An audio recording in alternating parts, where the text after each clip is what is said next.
Hi, everybody. I'm Amber Hurdle with Amber Hurdle Consulting, and I am chiming in here throughout the coronavirus scare, through the uncertainty of it. And I want to provide you 4 ways that you can proactively manage through this situation.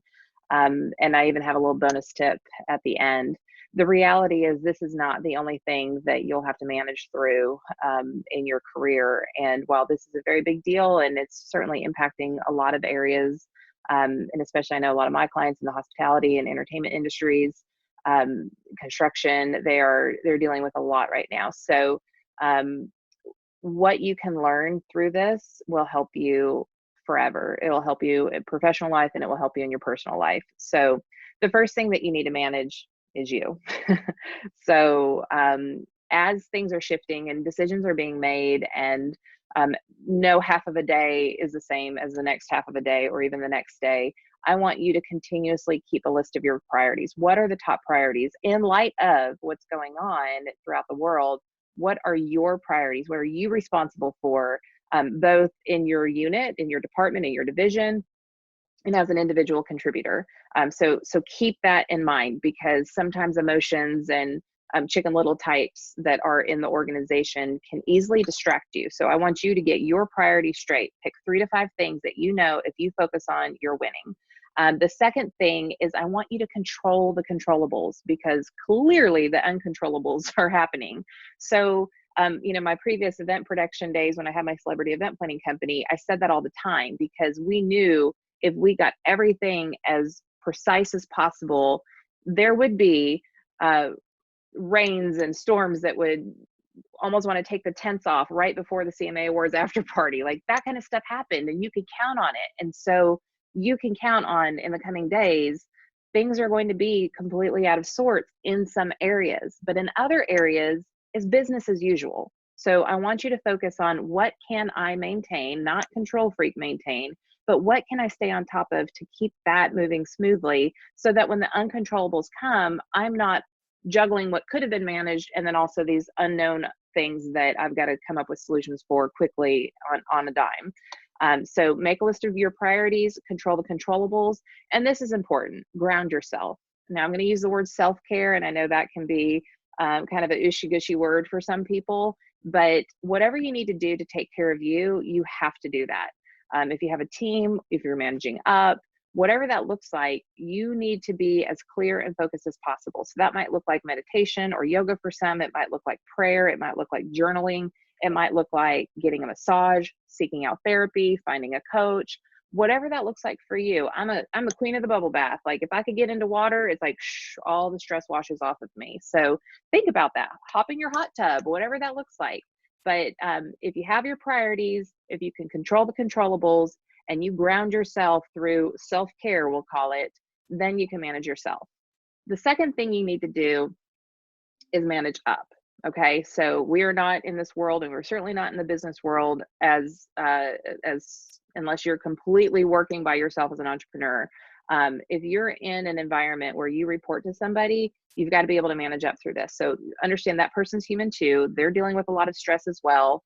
I want you to think about, what can I take off their plate? What can I take off my leader's plate, so that they can clearly focus on the more strategic, high-level things of the blocking and tackling with senior leadership. What is it that I can do that's going to give them a little bit of relief? This really should be part of your strategy all the time, but especially when we are hunkering down and we're in any type of crisis or any type of extreme challenge like we are right now. Just think about those things. Make a list and go after that list and proactively say, I'm going to take this. Don't ask, tell them. They can tell you no. No's are free. If they don't want you to do that, they might have something else. But they're also processing a lot and trying to lead a team and buffer between what senior leadership is saying and what they need to say to their team, or what they need to say to the organization. And so if you can help them not have to think about, well, what can I carve off and give to you? If you can proactively do that, you'll be in great shape, and they will remember that for forever. And the whole team will function better because you're looking for those things. Also, I want you to constantly and routinely verify the priorities. So you've made your list of priorities, but as things are changing behind the scenes, you might need to just continuously review those. So you're taking things off your leader's plate, and then you're also saying, okay, so I'm tackling this, this, this. I understand this just came through. Do you want me to bump that up in the priority list, or is that kind of an afterthought after A, B, and C? Be clear about that. Communication is critical during uncertain seasons. So you want to take things off your leader's plate, and you want to routinely verify the priorities that are in front of you as you're managing up. So first we're going to manage ourselves, then we're going to manage up, and then you manage down if you're leading, right? So if you're a leader, you have people who report to you, or maybe if you are a team that there's not, very specific roles, still step up as a leader and manage down in that way, because not everybody can handle change, and not everybody can handle having to spin on a dime. Like, there are different personalities. It is not their fault. It is how they are designed. Some people like to do the same kind of work in the same kind of environment, and if you move their cheese, it's going to take them a second. So if you're an adaptable person, this is your opportunity to step up in a team, even if you're not technically responsible for those other team members. Leadership is not just about who reports to me. Leadership is leading all around, up, down, all around. And we're kind of unpacking that right now. So be a constant for your team. Be the rudder. If you're taking care of yourself, you're doing that self-care, you're keeping your priorities in check, you can be clearer and more stable for your team and your peers.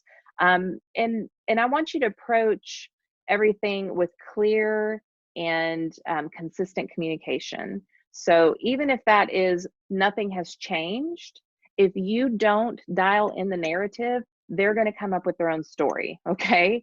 So maybe it's, what we communicated yesterday is still what we're working with today. As things change and evolve, I will let you know. And if you're constantly communicating that, if you don't have an answer yet, and it's been 24 hours and people are thinking, oh no, what happened? And you communicate, I just don't have an answer for you yet. That's going to give them security. So the consistent and routine, clear communication. Don't put a lot of fluff around it. Be very clear and concise about what it is that you're communicating and what next steps that they need to take, how it relates to them, what's in it for me. Remember, that's what we want to think about in communication all the time. If I'm presenting something to you, I need to think about what's in it for me, to the receiver of that message. And I want you to approach everything with grace, and I want you to understand how other people approach things. We talked about, like, some people are better with change, some people are better at implementing change. So always be thinking about who is it I'm communicating with, because every audience is different. We bring that velvet machete in. We're going to be direct and to the point, but we're going to wrap that machete that cuts to the chase in velvet so that it's appealing to the audience that we're talking to. And that can change and shift depending on what group you're talking to or what individual you're talking to. And then the number 4 thing that I would love to see you do is manage laterally. So you might not have authority over different departments or different people that you interact with, but you can be flexible. You can be helpful. You can just check in with them on how they're doing. You can be diligent, again, in maintaining your priorities. So maybe another department needs some help. That's great. Help them. I'm all for that. One team, one dream. Teamwork makes a dream work. All those good cliches.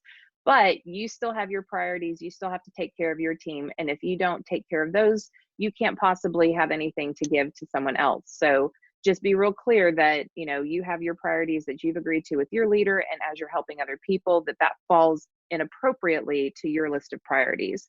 Now, the bonus tip for this video is that in times like this, everything feels like a takeaway. We can't travel anymore. We can't go to the conference. We have to lock down our budgets. Everything feels like a takeaway right now. So as you communicate, I want you to focus on communicating in a more giving, contributing way. So an example might be you have to suspend PTO because you don't have enough people on the team anyways, and things are crazy, and you need all hands on deck for the next month. Okay. Very fair, very reasonable thing for any company to do at this stage. I mean, nobody's really traveling anyways. I'm losing my AirPods here. Nobody's really traveling anyways. That's not like a super unreasonable thing to do. But let's look at this 2 different ways. You can send out a memo, or you can say in a team meeting, no PTO is going to be allowed for a month. Well, that's another takeaway. That's one more thing that you are taking away as an option for them. We feel out of control anyways. The reality is that is kind of what it is, but you don't want to communicate it in that way. What if instead you said, to support stable operations, we're currently asking all teammates to delay PTO for the next 30 days. You're not taking it away, you're delaying it. You're asking the team to help support stable operations. We're all in this together. And no PTO allowed for a month is kind of harsh, and it's a takeaway. To support stable operations, we're currently asking all teammates to delay PTO for the next 30 days. That's just so much softer. And while at the end of the day, you're communicating the same thing, it's not always the what, it's the how. So just remember, how am I communicating this? Am I communicating this in a way where it is for the greater good, or am I communicating this in a way that feels like a takeaway? So just to recap, and this is kind of an ad hoc video. I'm seeing a lot of this in the companies that I consult with right now, and I just felt like it would be a good refresher for everyone. First, you have to manage yourself. Then you have to manage up, because then you'll know what the priorities are, and you'll be stronger to then, number 3, manage your team, manage down. And once you have those 3 things down, because those are their greatest responsibilities, then you can start managing laterally. And of course, at the end of the day, anything that you communicate, make sure that you're communicating things in the greater good. Use your cultural references. Ensure that that DNA of your company, the family rules, your mission, your vision, your values are communicated all throughout, so that when you're communicating, it is about the team and it's not about yet another takeaway. If you have any questions, please leave them in the comments. And of course, you can reach out to us at info@amberhurdle.com. If you're having any challenges right now, we'd be delighted to come in and see how we can help.